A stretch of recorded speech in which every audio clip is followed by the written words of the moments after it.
नवनियुक्त सहाय्यक जिल्हाधिकारी तथा एकात्मिक आदिवासी विकास प्रकल्प अधिकारी झेनिथ चंद्र दोंतुला यांची आदिवासी उत्सव समिती यांनी भेट घेऊन केले स्वागत। ढेमसा नृत्य स्पर्धा या कार्यक्रमाला उपस्थित राहण्यासाठी केले आमंत्रित। 10 एप्रिल 2025 वार गुरुवार रोजी संपन्न होत असलेल्या ढेमसा नृत्य स्पर्धा या भव्य कार्यक्रमाचे आयोजन आदिवासी उत्सव समितीच्या वतीने किनवटच्या गोंडराजे सभागृह या ठिकाणी आयोजित केले आहे। नवनियुक्त सहाय्यक जिल्हाधिकारी तथा एकात्मिक आदिवासी विकास प्रकल्प अधिकारी झेनिथ चंद्र दोंतुला यांची आदिवासी उत्सव समिती यांनी भेट घेऊन केले स्वागत।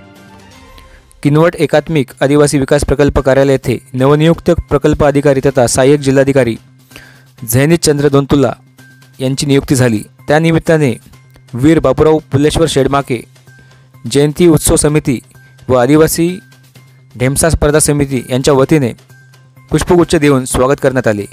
तसेच ढेमसा नृत्य स्पर्धा या कार्यक्रमाला उपस्थित राहण्यासाठी आमंत्रित करण्यात आले। आदिवासी उत्सव समितीच्या विनंतीला मान देऊन कार्यक्रमाला उपस्थित राहण्याचे सहाय्यक जिल्हाधिकारी तथा प्रकल्प अधिकारी झेनिथ चंद्र दोंतुला यांनी सर्वांना आश्वासित केले। यावेळी आदिवासी उत्सव समितीचे अध्यक्ष श्री संतोष मरसकोल्हे, कोषाध्यक्ष आशिष उर्वते, कोषाध्यक्ष अनिल कनाके, कार्याध्यक्ष प्रणय कोवे, विजय मडावी, प्रसिद्धी प्रमुख संतोष कनाके, अजय सिडाम, अविनाश कुंभरे, अंकुश आडे, संदीप कनाके, अजय मेश्राम, अरविंद पेंदोर, सुखदेव सलाम आदी नवयुवक पदाधिकारी व समाज बांधव यावेळी उपस्थित होते। संपादक प्रणय कोवे, ट्रायबल सेवा न्यूज चॅनल किनवट नांदेड। आमचे हे व्हिडिओ आवडल्यास नवीन बातम्यांच्या माहितीकरता आमच्या चॅनलला लाईक करा, शेअर करा, सबस्क्राईब करा आणि पाहत राहा ट्रायबल सेवा न्यूज चॅनल।